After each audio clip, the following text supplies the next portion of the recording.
જુનાગઢના મૃગી કુંડમાં નાવા માટે પહોંચી જાય બાબરાના ચાર અખો. લોક એન્ડ સુધી જોજો, ભારે મજા આવવાની છે.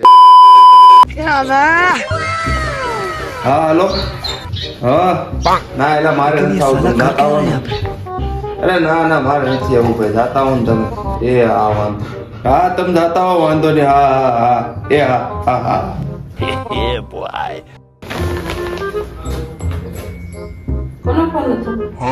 કાંઈ નહીં, દોસ્તારું ફોન.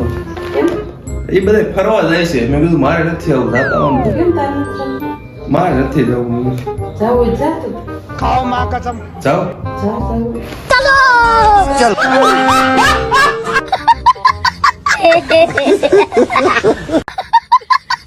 બસ ઘેરેથી ખાલી પરમિશન મળી જોઈએ એટલે ઠેલા વેલા બધું પેક જ હોય અગાઉથી. ખાલી હાકલો પડવો જોઈએ ઘેરેથી કે જાઓ તમે ભાઈ ફરવા જાઓ. હવે પછી હું હિરેન ને લાજ ગાડી લઈને નીકળી જાય સીધા રસ્તે જુનાગઢ સાઈડ. જય ભોળાનાથ, સ્વાગત છે તમારું દુલાની સાથે. અને પછી જરીક એવું લેવા દીધું ને ત્યાં તો ગોંડલ આવી ગયું સીધું. ગોંડલ પીગા હોય ને ભાઈ તમારી પાણીપુરી નો ખાવી એવું કોઈ દી બને જ નહીં યાર. એક નંબર બનાવે છે ને પછી મેં હિરેન ને લાજે ત્રણ ડીશ ટપ કરી પાણીપુરી. મજા આયા. અને પછી ફરીથી ગાડી કાઢીને મોજ મસ્તી કરતા કરતા નીકળી જાય સીધા રસ્તે જુનાગઢ સાઈડ. શું કરું કે વિરા શું રે કરું કે મારી બેબી બેવફા નીકળી.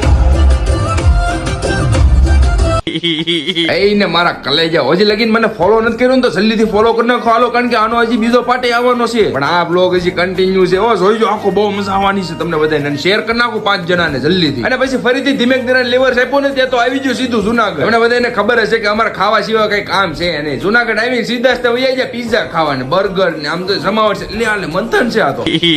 મસ્ત મજાનું પેટ ભરીને રિક્ષા પકડીને નીકળી જાય સીધા જ ભવનાથ તળેટી સાઈડ. અને મિત્રો તમને બધાને ખબર ન હોય તો હું કહી દઉં કે જુનાગઢમાં જયારે મહાશિવરાત્રી હોય ને ત્યારે તમને બધાને કોઈને અંદર નહીં જવા દે. એટલે એમ પગપાળા જવા દે પણ ગાડીઓને કોઈને અંદર નહીં જવા દે. 4 વ્હીલર નું અલગથી પાર્કિંગ હશે ને 2 વ્હીલર નું અલગથી પાર્કિંગ હશે. અને જો તમે રિક્ષામાં બેસીને જતા હશો ને તો એ તમને છે ને સોનપરી કે મજેવડી ગેટે ઉતારી દે. ત્યાંથી પછી તમારે પગપાળા હાલીને જવાનું. કારણ કે મારા કલેજાઓ ગળદી જેટલી હોય તમને અહીંયા ગાડીઓ કેમ અંદર જવા દે. પછી તો હું ભવના તળેટીએ જેવાસ્તે પૂગી જાય એટલે ઠેલા બેલા મૂકીને નીકળી જાય ફરીથી બહાર. કારણ કે ભાઈ બહાર ફરવા આવ્યો ને એટલે છે ને હોવાનું ન હોય કોઈ દી, રખડવાનું જ હોય એટલે મજા આવે, મેમરીઝ બનાવવાની યાર. અને અમે તો ભાઈ રૂપલ માના હોતન દર્શન કર્યા. જો તમે હોતન કરી લ્યો. અને ભાઈ જુનાગઢમાં જેવા તમે આવો ને એટલે એની રોનક જ બદલાઈ જાય યાર. કારણ કે જુનાગઢ છે જ એવું. અને હાસુ કહું ને મિત્રો તો હું છેલ્લા 4 વર્ષથી જુનાગઢમાં શિવરાજ કરવા આવું છું. કારણ કે જુનાગઢની શિવરાજ એટલે એમાં કઈ ઘટે જ નહીં. કલાઈ જાવ. જેમ પ્રયાગરાજમાં કેમ આ વખતે મહાકુંભ થયો તો એ રીતના જુનાગઢમાં આ વખતે મિની મહાકુંભ હતો. તમે કયા કયા ગામથી અને કેટલા ટાઈમથી જુનાગઢને શિવરાજ કરવા આવો છો એ જરા કોમેન્ટ કરો બધા. હાલો હાલો કલાઈ જાવ. નેક્સ્ટ વ્લોગ જોવા હાટુથી મને ફોલો કરી નાખો. અને આજનો વિડીયો ગમ્યો હોય તો લાઈક, ફોલો અને શેર કરી નાખો. અને બધા હો નું ધ્યાન રાખજો. ઓકે,